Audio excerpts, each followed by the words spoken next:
Hello friends, welcome to software engineering channel. क्या हाल चाल है आप लोगों का।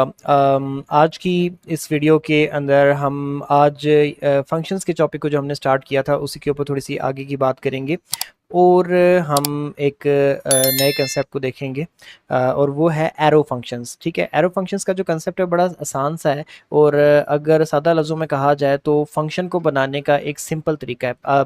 सिंपल है या मुश्किल है, या आप डिसाइड करेंगे, लेकिन ये है कि मेरी नज़र में ये पर्सनली एक सिंपल तरीका है। और इसको कब अडॉप्ट करना चाहिए? तब जब आपका जो आपने फंक्शन बनाया उसकी बॉडी में जो आप काम कर रहे हैं वो बहुत छोटा सा है, लेट्स से सिर्फ एक लाइन का है, तो आप उस एक लाइन के काम के लिए पूरा का पूरा बाकायदा पूरा फंक्शन डिक्लेयर करें। बेहतर यह है कि आप एरो फंक्शन का यूज़ कर लें। अब मिसाल के तौर पे मैं यहाँ पर एक फंक्शन बनाने जा रहा हूँ, तो उसके लिए मैं लिखता हूँ फंक्शन। ठीक है, और उसका फंक्शन का नाम मैं लिखता हूँ स्क्वायर, यानी कि ये किसी भी नंबर को मुझसे लेकर नम ऑफ टाइप नंबर, एक नंबर को एज अ पैरामीटर मुझसे लिया करेगा और उसको एज अ पैरामीटर मुझसे लेने के बाद मैं क्या कह सकता हूँ कि इसका लेट से कंसोल डॉट लॉग करके इस तरीके से इस नंबर का स्केयर मुझे स्क्रीन पे दे दिया करेगा। और वो कैसे देगा? नम को वापस मल्टीप्लाई करके नम से। ठीक हो गया। अब ये एक फंक्शन है, मैं इसको जहां भी कॉल करूंगा ये मुझे इसका स्क्वायर स्क्रीन के ऊपर देगा। ठीक हो गया। ऐसे करके स्क्वायर लिखूंगा मैं और यहाँ से मैं इसको लेट से कुछ 5 पास कर देता हूँ और मैं इसके बाद में रन करता हूँ तो 5 × 5 = 25 आंसर आ गया। ठीक है, मैं अगर इसको चाहूँ तो मैं इसको इसकी रिटर्न टाइप भी बना सकता था। मैं कंसोल डॉट लॉग जो मैंने लिखा है मैं इसकी जगह पे यहाँ पे जाके रिटर्न लगा दूँ और रिटर्न लगाने के बाद मैं ऐसे कर दूँ और अब ये वैल्यूज़ रिटर्न करने लग गया है और ये खुद अपनी रिटर्न टाइप को इन्फर कर लेगा। मुझे यहाँ पर जाके लिखने की ज़रूरत नहीं है, मैंने आपको लास्ट लेक्चर में भी बताया था। अब इस कंसोल इसको जो है मैं किसी ब्रैकेट के अंदर रैप कर सकता हूँ, लेट से कंसोल डॉट लॉग करके और ये, और अब मैं यहाँ पर जाके स्क्वेयर का फंक्शन कॉल कर सकता हूँ ऐसे, और इसके अंदर मैं वैल्यू दे सकता हूँ। ठीक है जी, तो ये भी एग्जैक्टली वही काम करेगा जो कि पहले वाला कर रहा था, बस ये है कि ये रिटर्न टाइप के थ्रू काम कर रहा है और वो जो है डायरेक्ट जो है स्क्रीन पे अनाउंस कर रहा था। तो देखिए हमारा आंसर 25 आ गया। नाउ द पॉइंट इज कि हम इस फंक्शन में काम कितना कर रहे हैं। अगर आप गौर करें तो जस्ट वन लाइन, बस, वो भी एक सिंपल सी। तो उसके लिए हमने पूरा वर्ड फंक्शन लिखा, फिर करली ब्रैकेट स्टार्ट बंद ये वो। तो आप इतनी सारी आपने एक से लेकर 6 लाइनों तक पहुंच गए एक फंक्शन को बना के कॉल करने तक।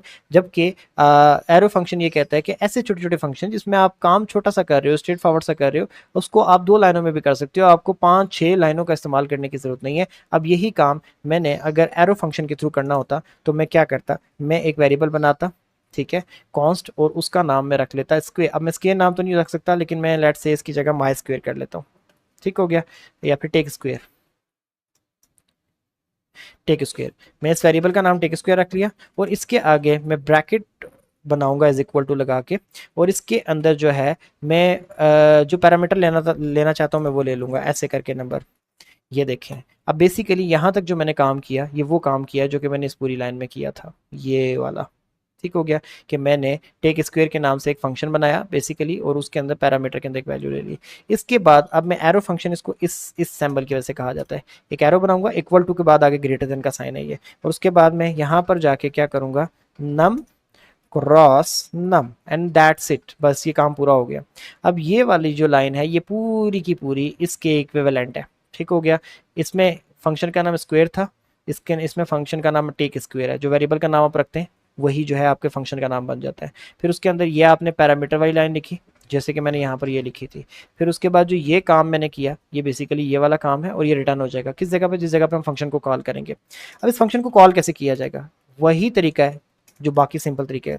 सिर्फ बाकी फंक्शन को हमने स्क्वायर लिख के कॉल किया था, यहाँ पे हम क्या करेंगे?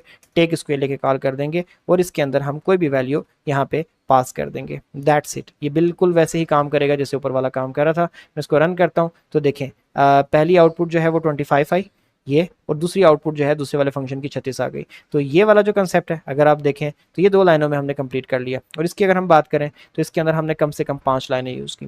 तो अगर आप छोटा सा कोई काम कर रहे हैं तो उसके लिए कोई ज़रूरत नहीं है कि आप एक बड़ा सा फंक्शन डिक्लेयर करें।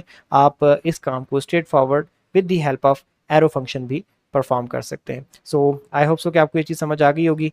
अभी मैं इस लेक्चर को यहीं पे एंड करता हूँ, दोबारा मिलेंगे नेक्स्ट लेक्चर में, तब तक के लिए अल्लाह हाफिज़।